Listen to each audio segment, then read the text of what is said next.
We're gonna go back in time now, okay? My research deals with climate change over the last 135,000 years and how that's affected human evolution and changed our behavior and what that means for us for the future. Crisis communication collaboration. The theory is that crisis creates communication, and when we collaborate, we can solve and deal with the crisis. Possibility is born from necessity. There have been many times in my life when I've had the opportunity to step out of a safe, predictable situation and step off into the unknown. I had to innovate and change. It wasn't easy. When humans innovate, they find new ideas. They come up with different behaviors. They come up with new technologies, and then they implement them. So why is that important? I mean, who cares if we innovate? Well, if I didn't innovate, I wouldn't be standing up here in front of you today. And I recently stepped off a cliff and went into politics. And if that's not innovation and doesn't create change, I don't know what will.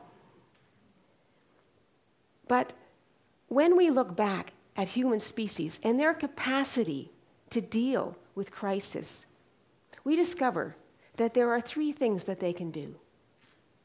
They can migrate. They can move out of the affected area. They can innovate and change to deal with the change in their environment.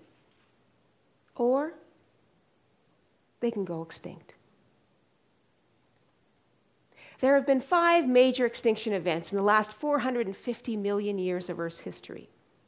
Times when previously dominant species that had become very well adjusted to their stable environment went extinct.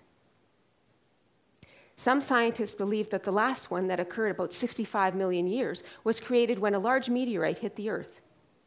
Others suggest it was caused by a series of volcanic eruptions in India that wiped out 85% of Earth's species, including the dinosaurs. And species that lived on the periphery, that had to be really flexible and nimble just to survive around the dinosaurs, moved into the territory vacated by the dinosaurs, and they began to diversify. They began to evolve. And then, when climate stabilized once again, they began to proliferate and become the dominant species. Humans are now the dominant species on Earth, although some might say bacteria are. And we remain to have the same 3 options when facing crisis. We can migrate. We can move out of the affected area, much like the Tunisians in Africa now have moved out with conflict. We can innovate and change and deal with the crisis facing us. Or just like all other species on Earth, the option remains that we can go extinct. Innovation at the species level is called variety. And how much variety has there been in the Homo species? Actually, a great deal. For example, Homo habilis was the first Homo species that was able to use complex stone tools. Homo erectus first appeared 1.8 million years ago, went extinct about 260,000 years ago, and was found throughout Africa and Eurasia. Homo ergaster first appeared near Lake Turkana in Africa about 1.9 million years ago. Some experts believe they're our direct ancestors. Homo neanderthalensis, commonly known as Neanderthals, scientists have recently discovered that some of us have a little bit of Neanderthal in us. And that might explain a few things. The Neanderthals went extinct around 25,000 years ago. The most recently discovered Homo species is called Homo floresiensis. Homo floresiensis was discovered on the island of Flores in Indonesia, and they were about 3 foot tall, and they're affectionately known as the Hobbit, and they lived with the Komodo dragon and a dwarf elephant. And it's believed that they went extinct when there was a large volcanic eruption in Indonesia about 18,000 years ago, around the same time that Homo sapiens began their migration to the Americas. But today, there's only one remaining Homo species left, and that's us. And that's a very unusual circumstance. So why do we remain alone?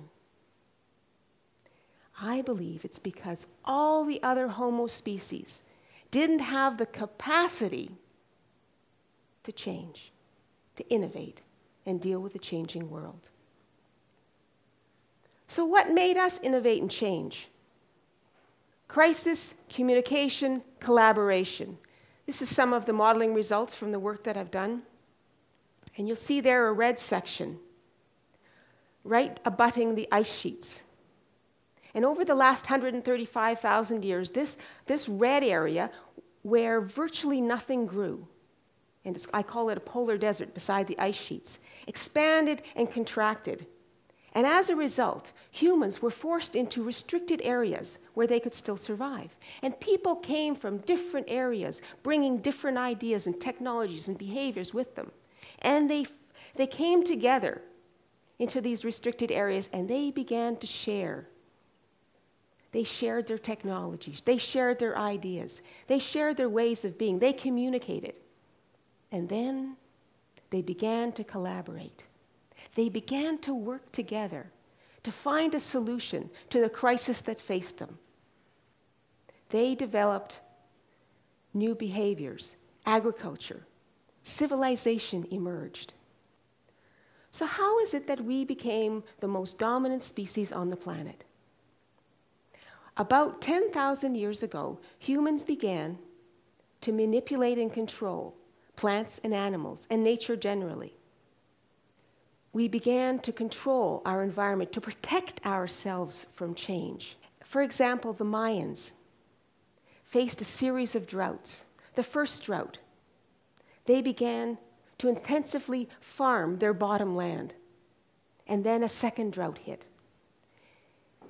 And they began, with their larger population, to farm the hillsides and cut the forests down. And climate ameliorated once again, and the population grew. And then a third drought hit. And the population was very large. And instead of working together and coming up with new ideas, they began to fight. And their civilization collapsed. So what's wrong with human dominance? It restricts our ability to diversify, to be innovative. It limits us. It makes us more and more specialized, less and less able and willing to adjust to change. We begin to protect ourselves from change. We heat our homes, we cool our homes to protect ourselves from a changing climate. And we don't feel the push of change. Our population grows and grows. We consume more and more of the Earth's limited resources, and more the species on which we depend for our very survival are going extinct. We lose touch with the cycles and the rhythms of nature. We don't feel the push of crisis. We don't feel the necessity for change. So why do we resist change and innovation? Because we no longer feel the pressure to change, and because our economic system is based on the Darwinistic model of natural selection and survival of the fittest. And what does that theory tell us? It tells us to be selfish. It tells us to look after our own needs. It tells us that slow, gradual evolution will deal with change, and that in competition will create the most fit species, the most fit societies, the most fit economies. And yet, what's wrong with that? Well, we know that our world is changing. And that in a changing world, slow, gradual evolution isn't sufficient to adjust to a rapidly changing world with a rapidly changing environment and a rapidly changing economy. We know that our environment and our economy are linked. They're interconnected. And that we can't live in isolation. This picture I took when I was down just after the Hurricane Katrina hit in Louisiana. That environmental impact had a significant impact on the economy of that area. And if we think back right now to the recent earthquake that happened in Japan, that created a series of tsunamis, followed by a volcanic eruption, followed by a nuclear crisis, we can see that those environmental crises, whether natural or human-induced, had a significant impact on the Japanese people and their economy. And because we're globally connected, it impacted the economy and continues to impact the economy of the world. And scientists are telling us that we're going to be experiencing more and more extreme events. Has Earth's climate always changed? Is this normal? Well, we know that Earth has gone from what's called a snowball state, where ice covered virtually all of the planet, to a time when palm trees grew in the Arctic. So what's so different about today? Well, during the last ice age, CO2 levels in the atmosphere were down here at about 190 parts per million. 20,000 years later, when we reached a relatively warm, stable state, CO2 levels in the atmosphere were right about here, 290 parts per million. And then, after the Industrial Revolution, not much more than 150 years later, CO2 levels in the atmosphere have reached 390 parts per million. It took 20,000 years to change from an ice age state and increase CO2 levels in the atmosphere 100 parts per million. It's taken just over 150 years to reach the CO2 levels that we now experience. And what does that mean? It means that the Earth system hasn't had time to adjust to this change, but we know it's coming. So what I suggest, we need a new paradigm, a paradigm that recognizes that we're in a changing world, that recognizes that to survive and thrive, we need to innovate and change. And what stimulates innovation and change? Crisis, communication, collaboration. And how are we doing crisis? Well, some of us are beginning to feel it, especially those that live in the north.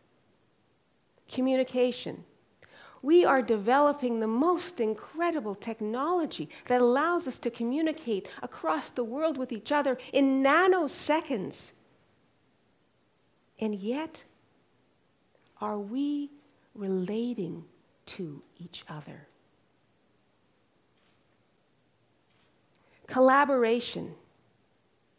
There remain individuals, groups, governments, cultures that resist collaboration. And that resistance is making it very difficult for us to innovate and change in a changing world.